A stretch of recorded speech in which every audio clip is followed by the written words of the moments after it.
सभी को नमस्कार। स्वागत है आपका अपने YouTube चैनल अभिज्ञान कोचिंग क्लासेज रतनगढ़ में। हमारी कक्षाएं हैं वो नियमित रूप से चल रही थी। पिछली कक्षाओं में हमने नाथ द्वारा चित्रशैली पढ़ी, जो मेवाड़ की उपशैली है।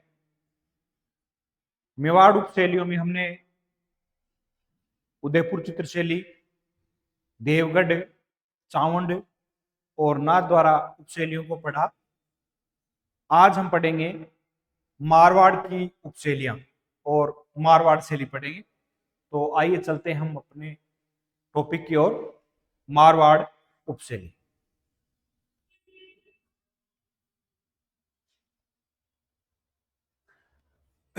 मारवाड़ उपशैली, मारवाड़ की जो चित्रशैली है उसमें कई उपशैलियां आती है। जोधपुर चित्रशैली, किशनगढ़ चित्रशैली, नागौर चित्रशैली, जैसलमेर चित्रशैली और अजमेर चित्रशैली।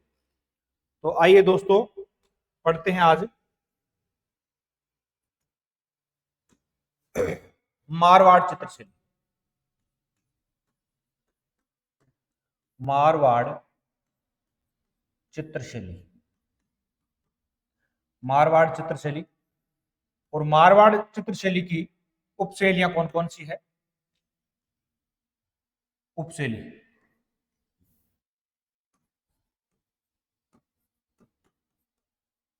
मारवाड़ की उपशैली कौन कौन सी है? मारवाड़ की उपशैली है जोधपुर शैली, जोधपुर शैली, जोधपुर शैली। दूसरी है किशनगढ़ शैली, किशनगढ़ शैली, किशनगढ़ शैली। तीसरी है बीकानेर शैली, बीकानेर शैली। चौथी है नागौर शैली, नागौर शैली। और पांचवी है जैसलमेर शैली, जैसलमेर शैली। और इसकी छठी उपशैली है अजमेर शैली, अजमेर शैली। और एक और इसकी उपशैली है घाणेराव, घाणेराव शैली। मारवाड़ शैली के अंतर्गत है ये शैलियां आती है। आज पढ़ेंगे हम जोधपुर शैली। कौन सी शैली पढ़ेंगे आज? जोधपुर शैली। तो चलते हैं जोधपुर शैली। जोधपुर शैली, जोधपुर शैली।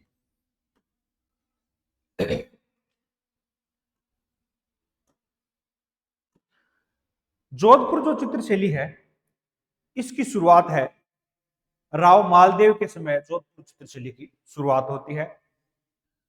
राव मालदेव है वो युद्धों का शौकीन था। युद्धों का शौकीन होने के कारण इन्होंने चोखेलाव महल में है चित्रकारी करवाता है। और इस महल में वह लकड़ी की जो बल्लियां हैं उन बल्लियों पर, दीवारों पर राम रावण युद्ध के है चित्र बनवाता है। तो आइए लिखते हैं। इस शैली की शुरुआत, इस शैली की शुरुआत, शुरुआत है राव मालदेव के समय होती है। राव मालदेव, मालदेव के समय। जोधपुर चित्रशैली की शुरुआत किसके समय होती है? राव मालदेव के समय इस चित्रशैली की शुरुआत होती है। राव मालदेव, राव मालदेव, मालदेव युद्धों का शौकीन था। राव मालदेव किसका शौकीन था? युद्धों का शौकीन था। युद्धों का शौकीन होने के कारण ये चोखेलाव चोखेलाव महल महल में चित्रकारी करवाता है। चित्रकारी करवाता है। राव मालदेव है वो कहां चित्रकारी करवाता है? चोखेलाव महल में चित्रकारी करवाता है। और क्या बनवाता है? बलियों बलियों व छत्र छत्र छत पर राम राम रावण राम रावण युद्ध राम रावण युद्ध युद्ध युद्ध के युद्ध के चित्र बनवाता है। राम रावण युद्ध के है वो चित्र बनवाता है। कौन? राव मालदेव। जोधपुर चित्रशैली की शुरुआत राव मालदेव के समय इस चित्रशैली की शुरुआत हो जाती है। राव मालदेव युद्धों का शौकीन था। युद्धों का शौकीन होने के कारण ये चोखेलाव महल में है वो चित्रकारी करवाता है। बल्लियों पर है, छतों पर है, दीवारों पर चित्रकारी करवाता है और ये चित्र बनवाता है। राम रावण युद्ध के चित्र बनवाता है। राव मालदेव के बाद में जोधपुर चित्रशैली में है वो मुगल प्रभाव आना शुरू हो जाता है मोटा राजा उदय सिंह के समय। ठीक है, इन्हीं के समय, उदय सिंह के समय है वो 1591 ईस्वी में उत्तरार्ध ध्यान सूत्र ग्रंथ को है वो चित्रित किया जाता है। ठीक है, आगे लिखते हैं। मालदेव के बाद मालदेव के बाद मालदेव के बाद मोटा राजा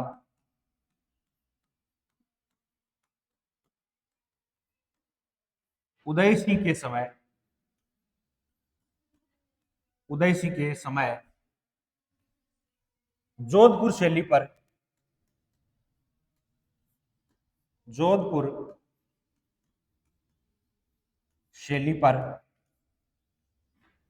शैली पर मुगल प्रभाव आ जाता है। मुगल प्रभाव आता है। किसका प्रभाव आता है? मुगल प्रभाव आ जाता है। यानी मोटा राजा उदय सिंह के बाद में, मोटा राजा उदय सिंह के समय मुगल प्रभाव आ जाता है, क्योंकि मोटा राजा उदय सिंह था जो मारवाड़ का पहला शासक था जिसने मुगलों के साथ संबंध बनाए थे। ठीक है, 1591 ईस्वी में 1591 ईस्वी में उत्तरार्ध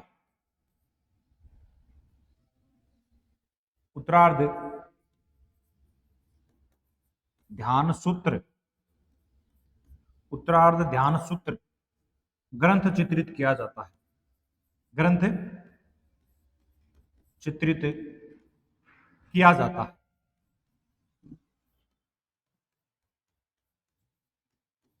उत्तरार्ध ध्यान सूत्र ग्रंथ है वो चित्रित किया जाता है।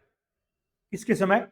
मोटा राजा उदय सिंह के समय उत्तरार्ध ध्यान सूत्र ग्रंथ को है वो चित्रित किया जाता है। इसके बाद में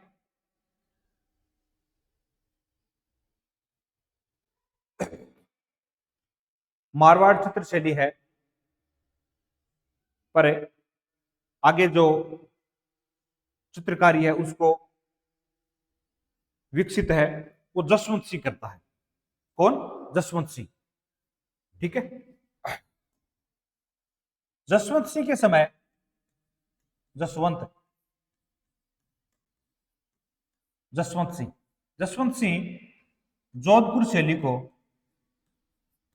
जोधपुर शैली को विकसित करता है, विकसित करता है। यानी मोटा राजा उदय सिंह के बाद में है वो जसवंत सिंह इस शैली को विकसित करता है। इनके समय इनके समय इनके समय इनके समय प्रेम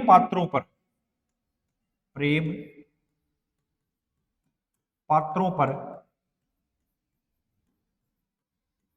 चित्र अधिक बनते हैं, अधिक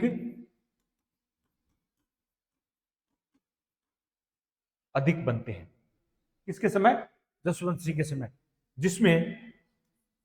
जिसमें ढोला और मारू प्रेम पात्र है।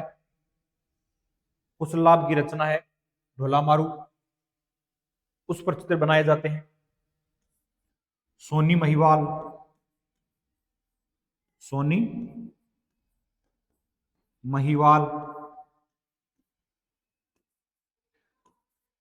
हीर रांझा,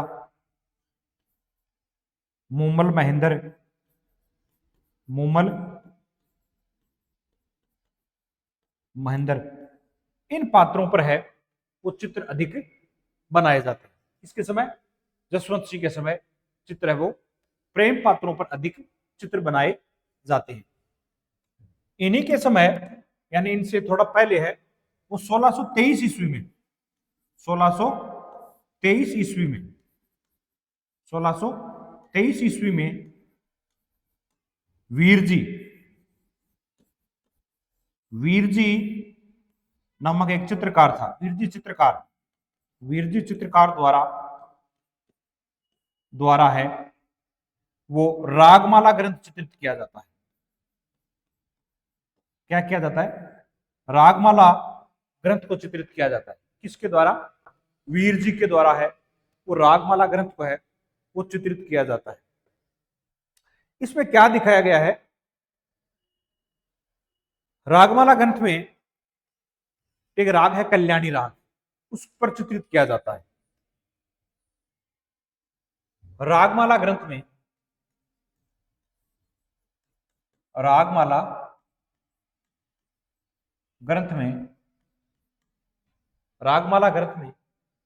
कल्याणी राग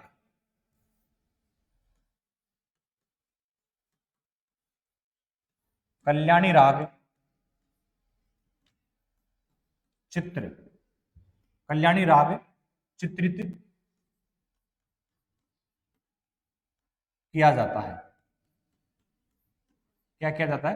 रागमाला ग्रंथ में है वो कल्याणी राग को चित्रित किया जाता है। इसमें चित्र कौन से है? चित्र देखो, चित्र कौन से? नायक नायिका को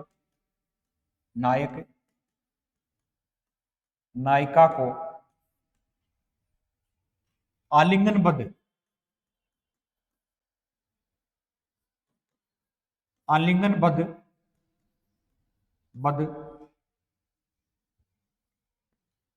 नायक नायिका को है वो आलिंगनबद्ध दिखाया गया है।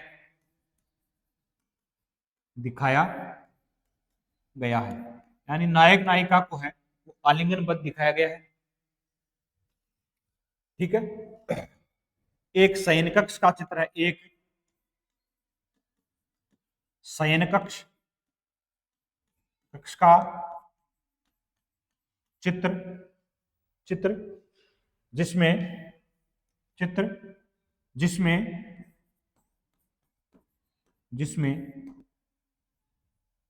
एक शयन कक्ष दिखाया है जिसमें एक कलश मुगल शैली का है,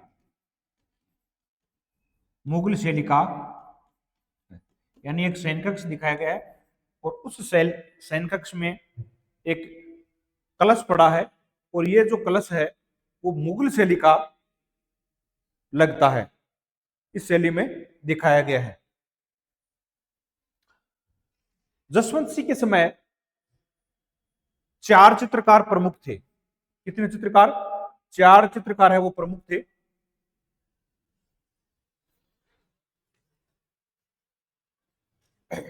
जसवंत सिंह के समय, जसवंत सिंह के समय 4 चित्रकार मुख्य थे। कितने? 4 चित्रकार है वो मुख्य थे। वो कौन कौन से थे? एक का नाम था घासी,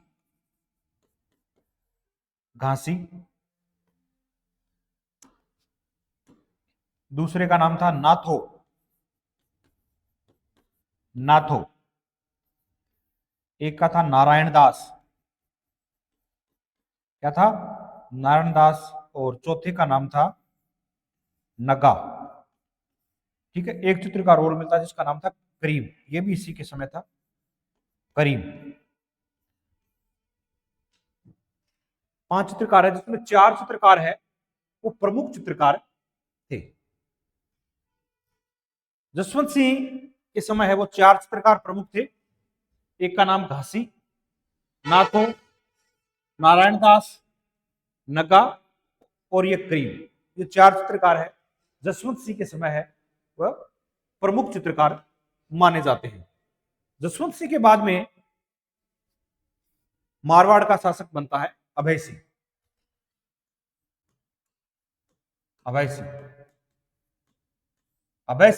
अभय सिंह के समय है, अभय सिंह को है वो नृत्य करते हुए दिखाया गया है। नृत्य का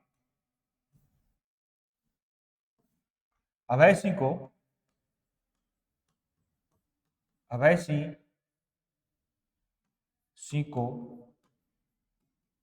नृत्य देखते हुए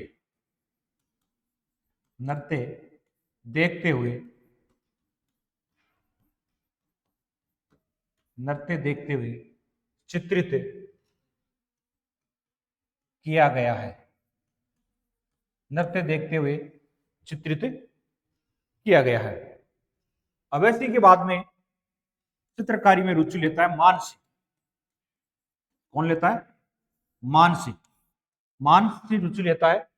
और मानसिंह के समय जो चित्रकारी की जाती है उस समय मानसिंह है वो नाथ संप्रदाय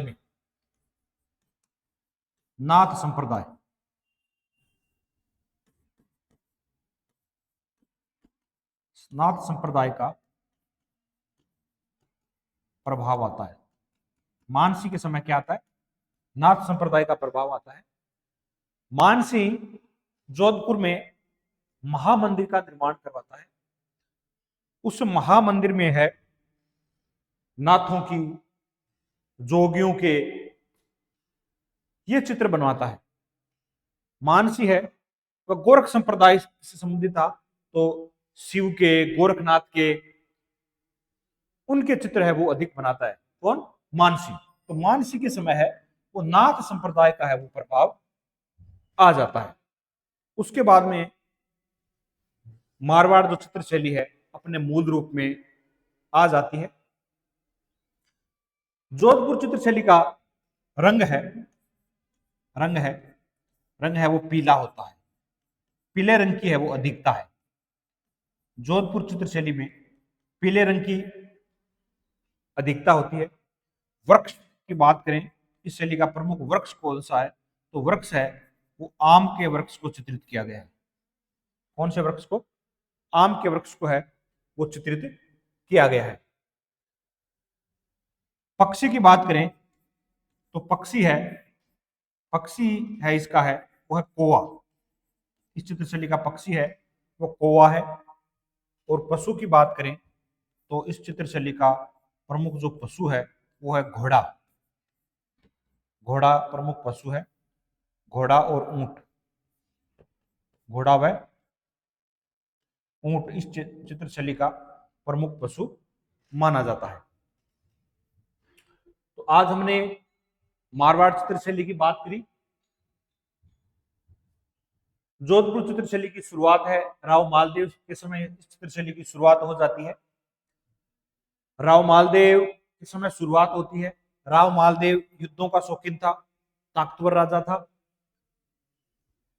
जिसका शौक है वही चित्रित करवाएगा। उसने चौके लाओ महल में चित्रकारी करवाई और वहां पर छत पर है या बलिया बांसों पर है, वो राम रावण युद्ध के वो चित्र अधिक बनवाता है। राव मालदेव के बाद मोटा राजा उदय सिंह के समय जोधपुर चित्रशैली पर है वो मुगल शैली का प्रभाव आ जाता है।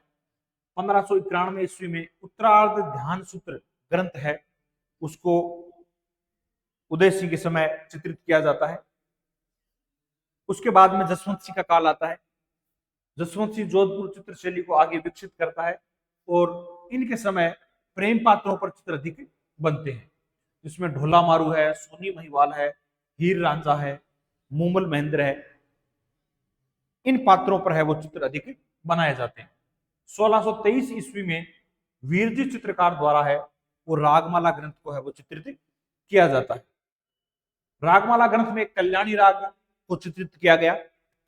चित्र नायक नायिकाओं को नायक नायिका नायक नायिका नायक नायिका नायिका को है वो आलिंगनबद्ध यानी गले मिलते हुए, आलिंगनबद्ध का क्या गले मिलते, गले मिलते हुए दिखाया गया है। क्या दिखाया गया है? गले मिलते हुए दिखाया गया है। एक शयन कक्ष का चित्र है जिसमें एक कलश पड़ा है और वो कलश कौन सी शैली का है? मुगल शैली का कलश दिखाया गया है। जसवंत सिंह के समय 4 चित्रकार मुख्य थे, घासी, नाथो, नारायण दास, नगा और एक और मिलता है करीम। ये 4 चित्रकार है वो प्रमुख माने जाते हैं। अभय सिंह के काल में अभय सिंह को है वो नृत्य देखते हुए चित्रित किया गया है। उसके बाद में मानसी ने जोधपुर चित्रशैली को शरण दी और मानसी के समय इस चित्रशैली पर नाथ संप्रदाय का प्रभाव आ जाता है और इस समय है वो धार्मिक चित्र अधिक बनाए जाते हैं। इस चित्रशैली का रंग है वो पीला है, वृक्ष आम का है, पक्षी है वो कौवा है और पशु है वो घोड़ा है। इसमें और भी कई चित्रकार आते हैं, जैसे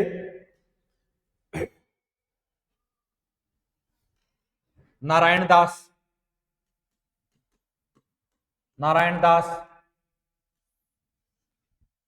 अमर सिंह भाटी,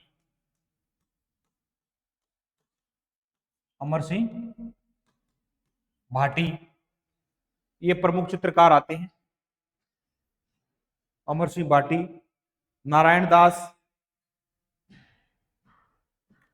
अमर सिंह भाटी, नारायण दास, शंकरदास, माधोदास, शंकरदास, माधोदास, राम सिंह भाटी,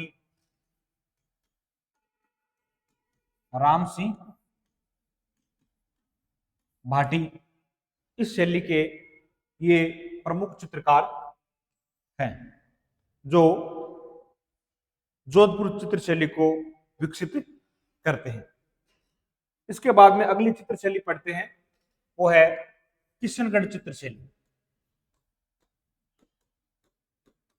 किशनगढ़ चित्रशैली, किशनगढ़ चित्रशैली, किशनगढ़ चित्रशैली का स्वर्ण काल की बात करें तो किशनगढ़ चित्रशैली का जो स्वर्ण काल है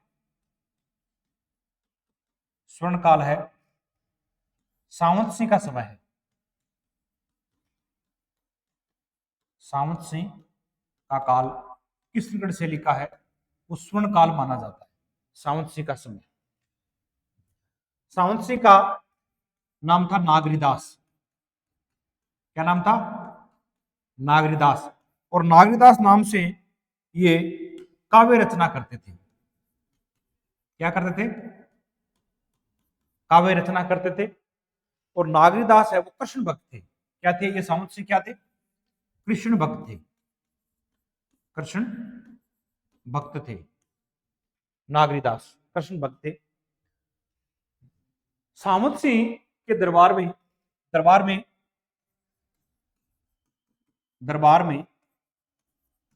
में रसिक प्रिया रसिक प्रिया नाम की नृत्यांगना आती है।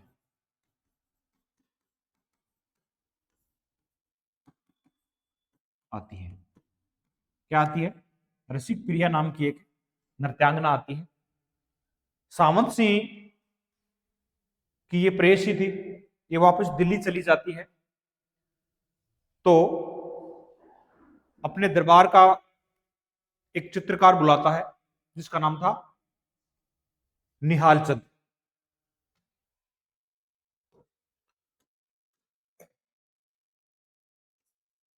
निहाल चंद, निहाल चंद चित्रकार, चित्रकार द्वारा द्वारा एक महिला चित्र बनाया जाता है। महिला चित्र बनाया जाता है। क्या बनाया जाता है? महिला चित्र बनाया जाता है, जिसको जिसको राधा रूप माना गया। रूप माना गया, यानी निहालचंद के द्वारा एक महिला का चित्र बनाया जाता है और उसको क्या माना गया? राधा रूप माना गया। ठीक है, इस राधा को है वो बणी ठनी कहा जाता है। क्या कहा जाता है? बणी ठनी। राधा को क्या कहा जाता है? बणी ठनी, बणी ठनी कहा जाता है। ठीक है, राधा को क्या कहा था? बणी ठनी। कृष्ण को चित्रित किया गया। किसको? कृष्ण को चित्रित किया गया। कृष्ण, कृष्ण का चित्र, कृष्ण का क्या बनाया गया? चित्र, कृष्ण का चित्र। और कृष्ण का चित्र है वो नागरीदास स्वयं को मानता है। स्वयं को क्या मानता है? कृष्ण मानता है। और बड़ी ठनी को क्या मानता है? राधा मानता है, नागरीदास। तो नागरीदास ने अपनी प्रेयसी को चित्रित करवाया और उसको राधा रूप माना गया, और स्वयं को है वो कृष्ण का रूप माना गया। अब बणी ठनी का चित्र है बनाया गया, तो इस बणी ठनी के चित्र को है वो सबसे पहले भारत की मोनालिसा कहा। इसको क्या कहा गया? भारत की मोनालिसा। भारत की मोनालिसा, भारत की मोनालिसा। इस चित्र को भारत की मोनालिसा कहा गया। बणी ठनी, बणी ठनी को भारत की क्या कहा गया? मोनालिसा कहा गया। और ये मोनालिसा किसने कहा था? भारत की मोनालिसा किसने कहा था? ये कहा था एरिक डिक्सन ने। एरिक डिक्सन, एरिक डिक्सन ने इसको भारत की मोनालिसा कहा है। ठीक है, बणी ठनी को प्रकाश में लाने का श्रेय, प्रकाश में लाने का जो श्रेय है, ये श्रेय जाता है फयाज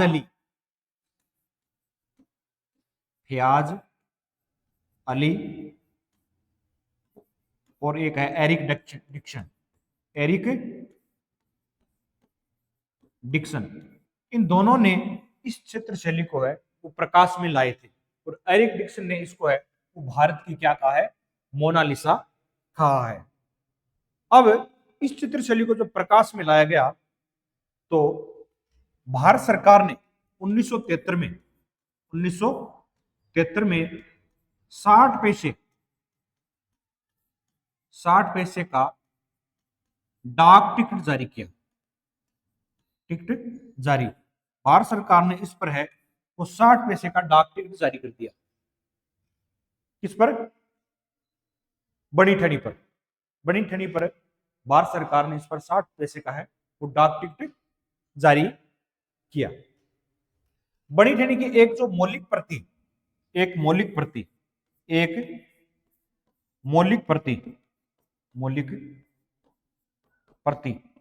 पेरिस में है। एक मौलिक प्रति कहां पे है? पेरिस में है। और एक मौलिक प्रति एक मौलिक प्रति है वो किशनगढ़ संग्रहालय में है। क्या है? किशनगढ़ संग्रहालय में है। मणिठनी का एक चित्र पेरिस के संग्रहालय में है और एक चित्र है वो किशनगढ़ संग्रहालय में रखा हुआ है। ठीक है। अब बणिठनी जो चित्र शैली है, बणिठनी चित्र शैली है, भारत सरकार ने इस पर 60 पैसे का डाक टिकट जारी कर दिया। एरिक डिक्सन ने इसको भारत किया, वो मोनालिसा कह दिया। फयाज अली और एरिक डिक्सन इसको प्रकाश में लाए थे। अब ये जो चित्र शैली है किशनगढ़ शैली, इसकी विशेषता क्या क्या है? अब जो महिला को चित्रित किया गया है इसकी लंबी गर्दन है। गर्दन क्या है? लंबी, एक सुराहीदार गर्दन है, लंबी नाक है, नाक में एक आभूषण पहन रखा है, उस आभूषण का नाम है बेसरी आभूषण है, और हाथ में एक कमल की पंखुड़ी ले रखी है जो अर्धमुखलित है, यानी आधी खिली हुई है, थोड़ी मुरझाई हुई, मुड़ी हुई है। और बणिठनी है, उनकी आंखें हैं वो खंजन नयन के समान आंखें हैं। ठीक है, तो लिखते हैं, देखो बणिठनी की विशेषता, बणिठनी की विशेषता, विशेषता क्या विशेषता है इसकी? देखो विशेषता क्या है इसकी बणिठनी की। पहली विशेषता देखो, लंबी गर्दन। लंबी क्या है इसकी? गर्दन है, लंबी गर्दन है, लंबी नाक, लंबी क्या है इसकी? नाक है, लंबी नाक है, नाक में बेसरी आभूषण, नाक में बेसरी आभूषण, नाक में है बेसरी आभूषण है, बेसरी आभूषण पहन रखा है, आंखें खंजन नयन है, आंखें आंखें खंजन नयन, आंखें वो खंजन के समान, खंजन पक्षी के समान, पक्षी के समान है, आंखें वो खंजन पक्षी के समान इसकी क्या है? आंखें हैं। हाथ में आधा खिला फूल, आधा खिला कमल का क्या है? फूल है। हाथ में आधा खिला कमल का क्या है? फूल है। ये इस चित्र की क्या है? विशेषता है। बणिठनी चित्र की क्या है? विशेषता है। तो किशनगढ़ चित्र शैली, सावंत सिंह का काल है वो किशनगढ़ शैली का स्वर्ण काल माना जाता है। सावंत सिंह नागदास नाम से काव्य रचना करते थे, ये एक कृष्ण भक्त थे। ठीक है, इनके दरबार में रसिक प्रिया नाम की एक नृत्यांगना रहती थी जो दिल्ली से आती है, ये इनकी प्रेयसी थी। जब ये चली जाती है तो ये इनका चित्र बनाते हैं। चित्र है वो बणिठनी के नाम से जाना जाता है। ये इसको राधा के रूप में चित्रित करवाते हैं और स्वयं को है वो कृष्ण के रूप में चित्रित करवाते हैं। इसका जो प्रमुख चित्रकार था वो था निहालचंद। निहालचंद, ठीक है,